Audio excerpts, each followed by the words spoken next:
Celibacy, a priest's free commitment to a life of chastity while remaining unmarried, has long been a distinctive trait of the Catholic priesthood. So much so that it's almost always one of the first things that non-Catholics associate with the Catholic Church.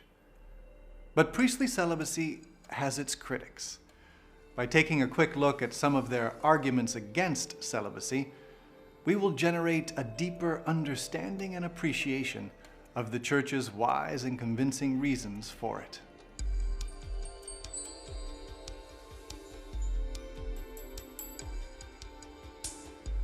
Perhaps the most common argument against priestly celibacy is that married priests would have fewer difficulties living out their sexuality. In the first place, this argument posits a superficial conception of marriage and sexuality, as if marriage were merely a vehicle for letting off sexual steam. Marriage and marital intimacy are a lot more than that. In fact, marriage too is a sacrament, an efficacious sign of God's grace. It shouldn't be demeaned. But this objection makes two other ungrounded assumptions. First, it assumes that most priests have noteworthy difficulty living out their vow of celibacy. Now, it's clear that some priests do, and they make the news because of it. But it's not clear that most, or even a slight majority, or even many priests do. Not at all. Second, the argument assumes that most married men don't have difficulty living out their sexuality, as if as soon as a man gets married, all temptations and difficulties just disappear. This is clearly false. Pornography is equally rife among bachelors and husbands, and marital infidelity remains one of the leading causes of divorce. Furthermore, the most reliable statistics indicate that married men are also just as likely as single men to be involved in sexual abuse crimes, and even more likely than celibate priests. So, letting priests marry would not magically remove temptations and difficulties. Whether married, celibate, or single, Catholic men are called to live the virtue of chastity, and that always requires a healthy combination of self-discipline, maturity, and God's grace, no matter what.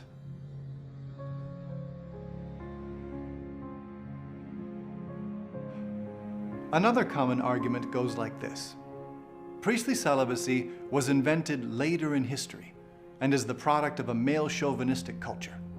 In the early pre-male dominated church, priests were married, and so priests today should also be allowed to marry. This objection depends on inaccurate history and flawed theology. Priestly celibacy was not invented later in history. It began with Jesus Christ himself, who was celibate, continued in New Testament times, with St. John the Evangelist and St. Paul, for example, and has been present in the Church ever since. It is true that some of the first apostles and many of the priests and bishops in the early Church were married, but that doesn't imply that celibacy was a later invention. Rather, married priests and celibate priests coexisted in the first centuries of the Church's history, even though celibacy was preferred. So preferred, in fact, that in the early Middle Ages it was made a required discipline for all priests of the Latin Rite. Married priests exist in the Oriental Catholic churches, though usually bishops are required to be celibate. But even in those traditions, once a man is ordained to the priesthood, he cannot marry. So, historically speaking, priestly celibacy has been around as long as the Church has been around. Theologically, celibacy undertaken for the kingdom of Christ is rooted in the gospel itself, not in a medieval program of male domination. Jesus praises celibacy for the sake of the kingdom. Not all can accept this word, but only those to whom it is granted. Some are incapable of marriage because they were born so, some because they were made so by others, some because they have renounced marriage for the sake of the kingdom of heaven. Whoever can accept this ought to accept it. St. Paul also praises the celibate state in his first letter to the Corinthians. Now to the unmarried and to widows, I say, it is a good thing for them to remain as they are, as I do. Those who marry will experience affliction in their earthly life, and I would like to spare you that. I should like you to be free of anxieties. An unmarried man is anxious about the things of the Lord, how he may please the Lord. But a married man is anxious about the things of the world, how he may please his wife, and he is divided.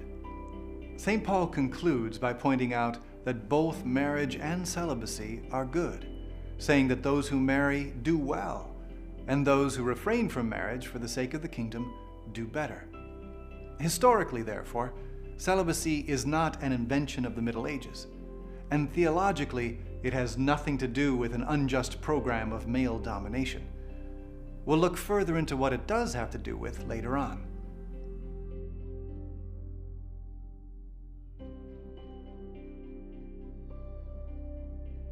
Another objection claims that allowing priests to marry would end the shortage of priestly vocations.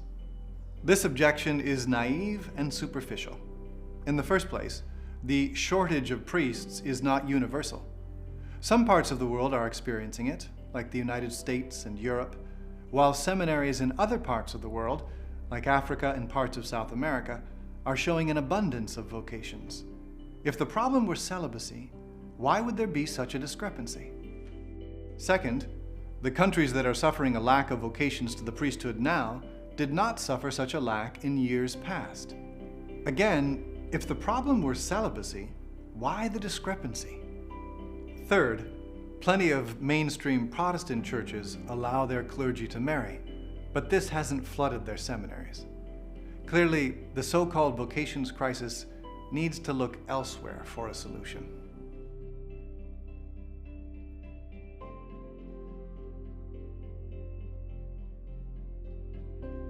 Another objection claims that married priests would be better equipped to counsel married couples. This objection is also based on two faulty assumptions. The first is that Catholic couples are only supposed to receive counsel from priests. That's not true. A healthy diocese or parish offers engaged and married couples the services of well-formed Catholic physicians and psychiatrists on matters where medical expertise is required. They also offer mini-courses and retreats that include sessions with experienced couples who can help younger couples overcome difficulties and make the most of opportunities.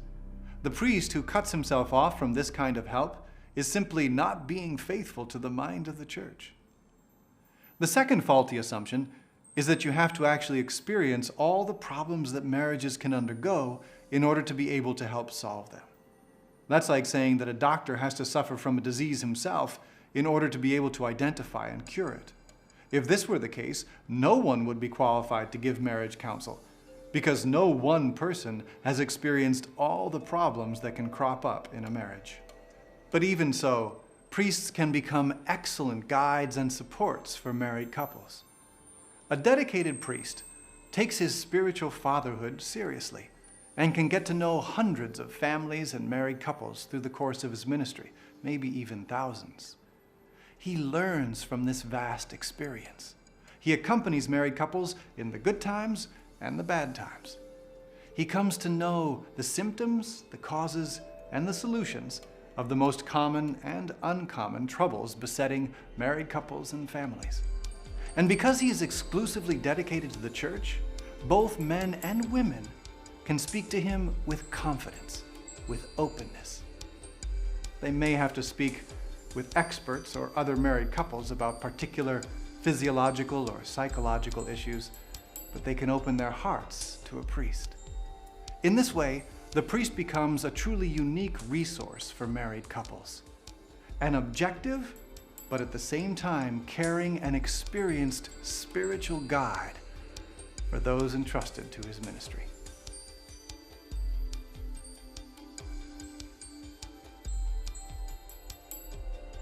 Those are some frequent arguments against celibacy, and some brief answers. But the real reasons for priestly celibacy are much more than simply responses to objections. They show the immense advantages of a celibate priesthood, both for the priest and for the Church. There are three of them.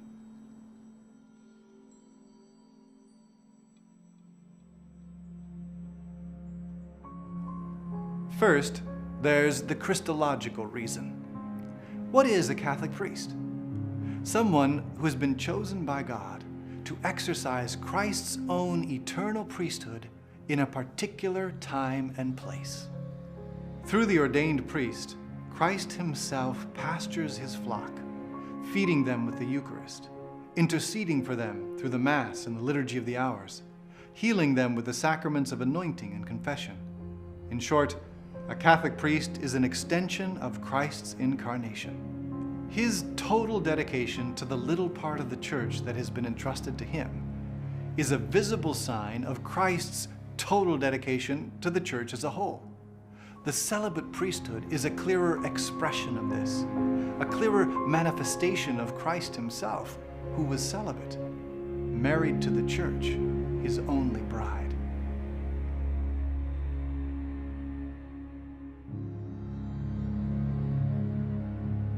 There's also the ecclesiological reason.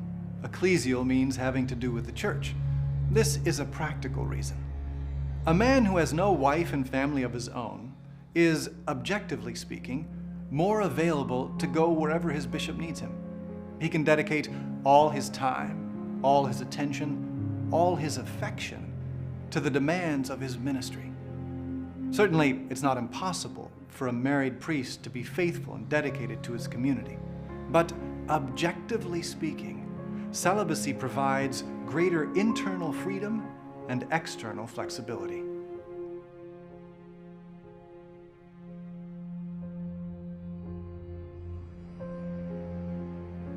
The third reason is referred to as the eschatological reason. Eschatology has to do with the last things: death, judgment, heaven, and hell. In the Bible, Christ reveals to us that there is no marriage in heaven. The indescribable happiness of heaven, the fulfillment that comes from living in perfect communion with God and with the saints, makes marriage as we understand it here on earth obsolete. The celibate priesthood, along with the perfect chastity vowed by members of religious orders and other consecrated men and women, is a constant reminder of this. A reminder that even the greatest natural pleasure and meaning that this world has to offer, that which comes from the intimacy of marriage and family life, will be superseded. A reminder that this world is not all there is. A reminder that our sexuality means much more than simply having sex. The celibate priesthood is, in short, a billboard for heaven.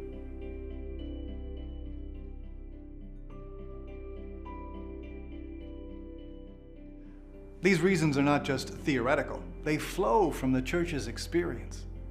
In the early Christian centuries, before celibacy was made a requirement for all priests in the Latin Rite, Catholics gradually came to understand and appreciate the advantages of celibacy for the day-to-day life of their communities. They realized how valuable the gift or charism of a celibate priesthood is, and so it became the norm. In recent years, under pressure from non-Catholic Christians and also from the challenges of postmodern society, the Church has re-examined this discipline, rediscovered its beauty and its power, and explicitly reaffirmed it. And so, as we continue to pray to the Lord to grant us many dedicated and holy priests, we should also thank Him for this great charism of priestly celibacy and humbly ask Him to continue lavishing it on all those He calls to the priesthood. Let's take some time now to prayerfully reflect on the 10 questions in the personal questionnaire, which are designed to help you understand this teaching more deeply.